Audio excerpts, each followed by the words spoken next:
Hello friends, welcome back to my channel study with JS Kashyap. आज 21 नवंबर है और आज हम 21 नवंबर के करंट अफेयर्स देखने वाले हैं। तो चलिए आइए शुरू करते हैं। सबसे पहले हम 21 नवंबर का इतिहास जानते हैं कि 21 नवंबर को क्या क्या हुआ था। तो विश्व वर्ल्ड टेलीविज़न डे यानी विश्व टीवी दिवस आपका 21 नवंबर को मनाया जाता है और इसकी घोषणा 1996 में की गई थी, 1996। ठीक है। तो नेक्स्ट है आपका विश्व मत्स्य दिवस, जिसको वर्ल्ड फिशरीज डे बोलते हैं। विश्व मत्स्य दिवस जो इसको भी 21 नवंबर को मनाया जाता है और इसे 1997 से मनाया जा रहा है। अगला है आपका 1877 में आज के ही दिन जो थॉमस एडिसन जिन्होंने बल्ब बनाया था, उन्होंने अपना पहला फोनोग्राफ को अनाउंस किया था। मतलब उनका जो फोनोग्राफ था उसको आज के ही दिन उन्होंने घोषणा की थी इसकी 1877 में। 1947 में आज के ही दिन डाक टिकट पहली बार स्वतंत्र भारत की में जारी किया गया था। उससे पहले भी डाक टिकट जारी किए जाते थे, लेकिन वो स्वतंत्र भारत से पहले की बात है। लेकिन स्वतंत्र भारत में पहली बार डाक टिकट 21 नवंबर को जारी किया गया था। 1962 में जो इंडिया चाइना का वॉर चल रहा था उसमें सीज फायर को अनाउंस किया था, वो दिन था आपका 21 नवंबर।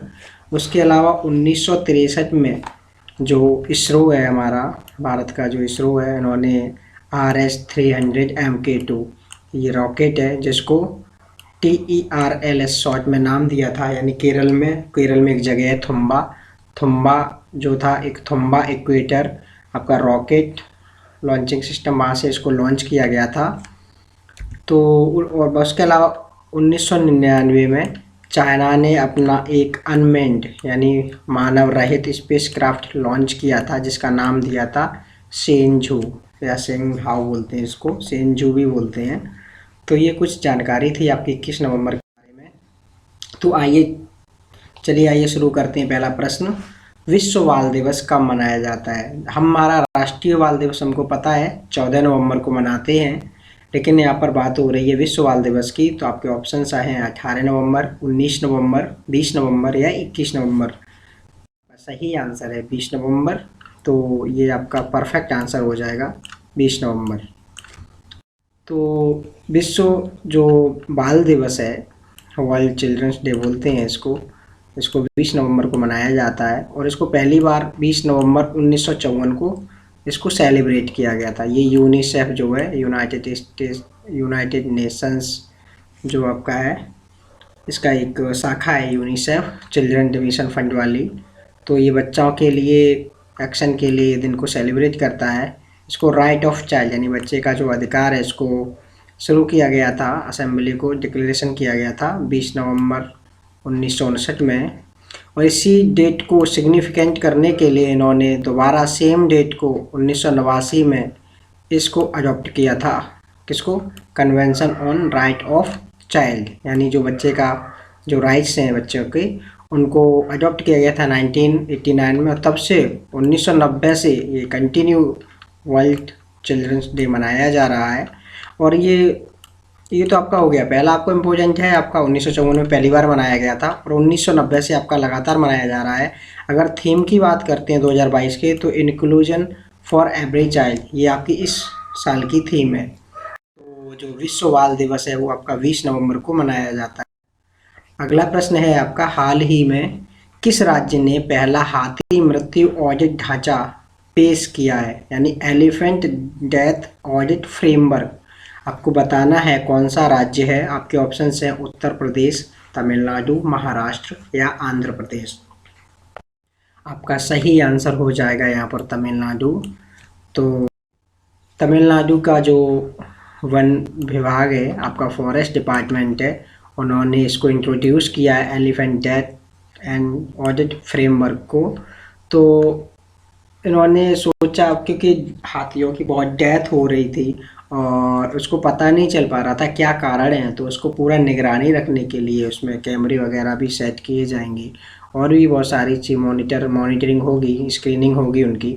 तो ये रिकॉर्डिंग भी की जाएगी, मॉनिटरिंग भी की जाएगी कि डेथ उनकी मतलब उनकी डेथ कैसे हो रही है, नेचुरल हो रही है या किसी से एक्सीडेंट से हो रही है। तो ये आपका क्रिटिकल फील्ड है फॉर ये प्रेजेंटली आइडेंटिफाई द कॉज, जो मॉर्टेलिटी उनकी मृत्यु का जो कारण है, जो क्रिटिकली फॉर मैनी क्वेश्चन, इसमें बहुत सारे क्वेश्चन किए जाते हैं, कभी कभी इसमें आदमी का भी इंटरफियर रहता है। तो और इनका हाथियों का कंजर्वेशन संरक्षण के लिए, उनकी जनसंख्या को नियंत्रण करने के लिए ये आपका लॉन्च किया गया है एलिफेंट डेथ ऑडिट फ्रेमवर्क। तो ये फ्रेमवर्क आपकी ट्रांसपेरेंसी को इम्प्रूव करेगा।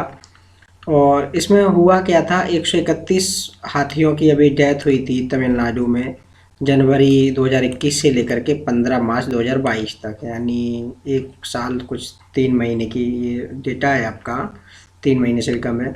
और उसमें 13 जो थे वो ह्यूमन इंड्यूस्ड थे, और उसके अलावा बाकी के 118 में से आपके जो 6 जो थे वो इलेक्ट्रोक्यूशन यानी आपका ये ट्रेन की वजह से हिट होने से उनकी डेथ हुई थी, और भी एक दो एक्सीडेंट की वजह से इनकी डेथ हुई थी, कुछ नेचुरल डेथ्स हुई थी।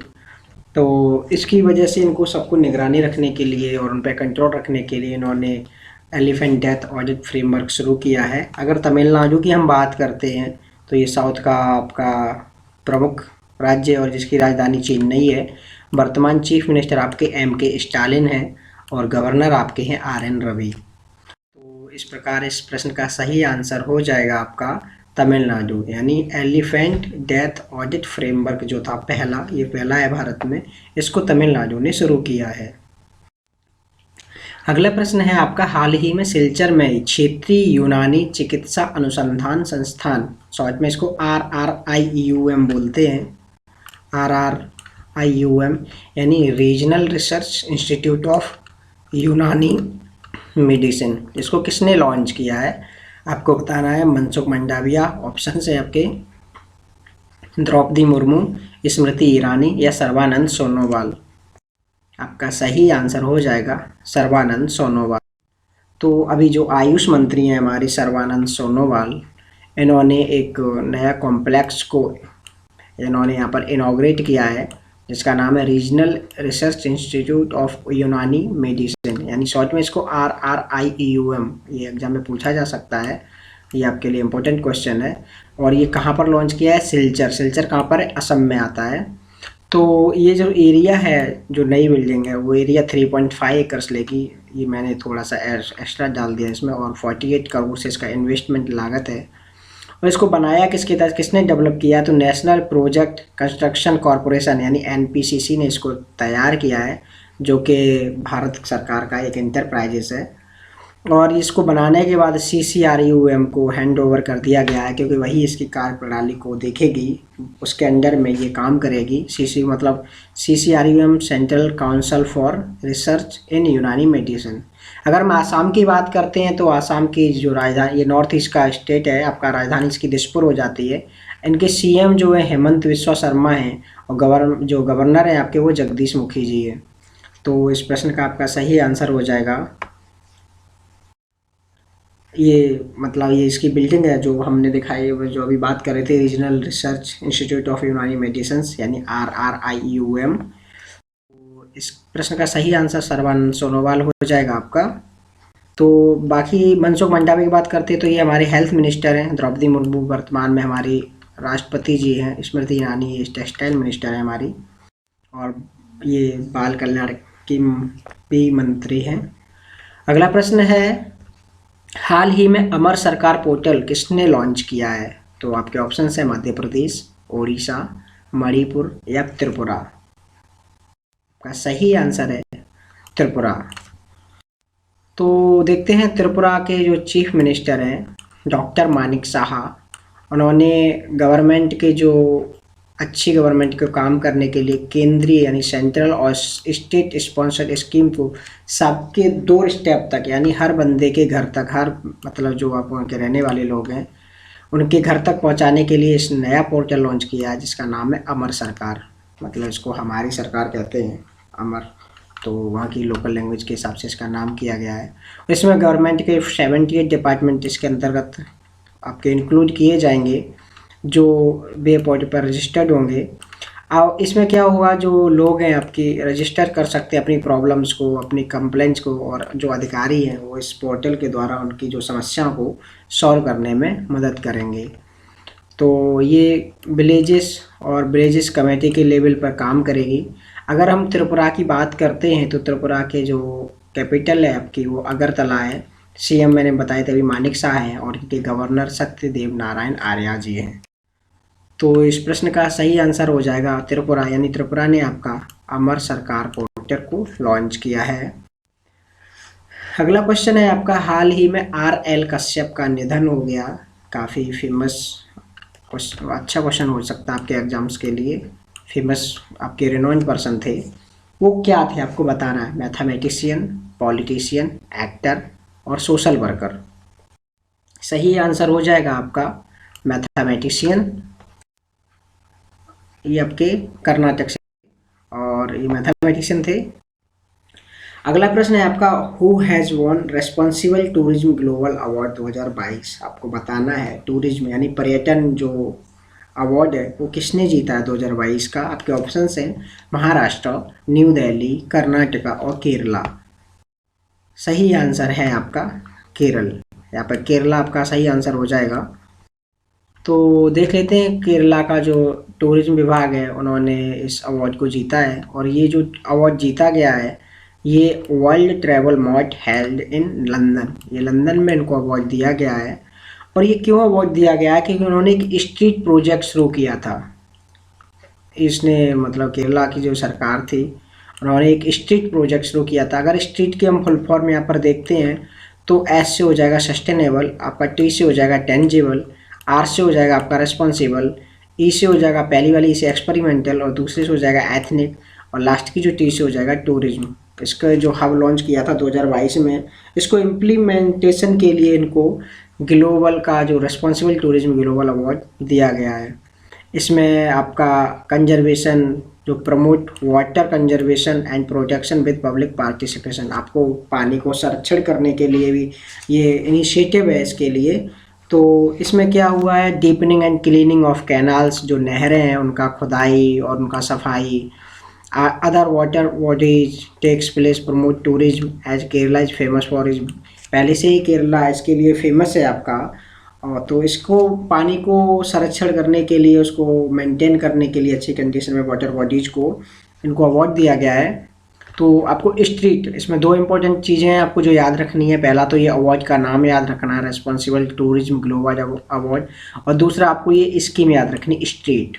स्ट्रीट स्कीम क्यों शुरू की गई है, जो आपका जो वाटर बॉडीज हैं उनको संरक्षण करने के लिए, उनको क्लीनिंग करने के लिए इसको शुरू किया गया था और इसीलिए इनको अवार्ड मिला। केरला की बात करते हैं तो इसकी जो राजधानी है आपकी तिरुवनंतपुरम हो जाएगी।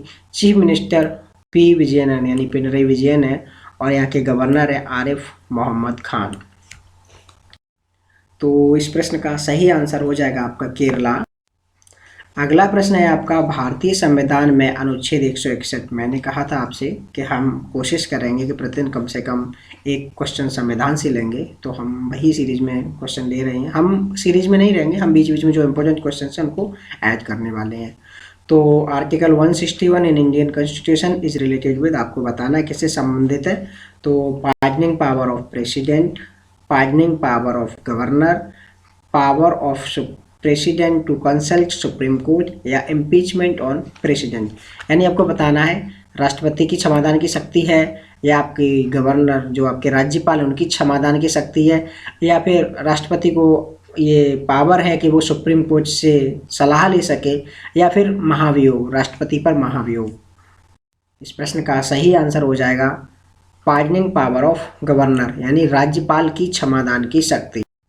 तो ये जो आर्टिकल 161 है आपका, ये आपका डील्स करता है पार्डनिंग पावर ऑफ गवर्नर, यानी गवर्नर किसी भी व्यक्ति को अगर वो लगता है उनको अपने विवेक से कि ये मतलब माफ़ी के लायक है तो उसको माफ़ कर सकते हैं। उसके अलावा बाकी जो ऑप्शन थे, आर्टिकल 42 आपका पार्डनिंग मतलब प्रेसिडेंट की क्षमादान की शक्ति है, वो आपकी यहाँ पर 42 है, यहाँ पर आपका हो जाएगा 72। यहाँ पर रॉन्ग हो गया है आपका। जो आर्टिकल 72 है वो आपके राष्ट्रपति की क्षमादान की शक्ति है। आर्टिकल 143 है जो आपका, वो राष्ट्रपति को यह पावर है कि वो सुप्रीम कोर्ट से सलाह ले सके। उसके अलावा आर्टिकल 155 है आपका कि जो आपके गवर्नर हैं उनको अपॉइंटमेंट किया जाए, उनका यानी उनकी नियुक्ति की जाए, यानी राज्यपाल की नियुक्ति के संबंध में आपका आर्टिकल है 155। तो इस प्रकार इस प्रश्न का सही आंसर हो जाएगा आपका पार्डनिंग पावर ऑफ गवर्नर।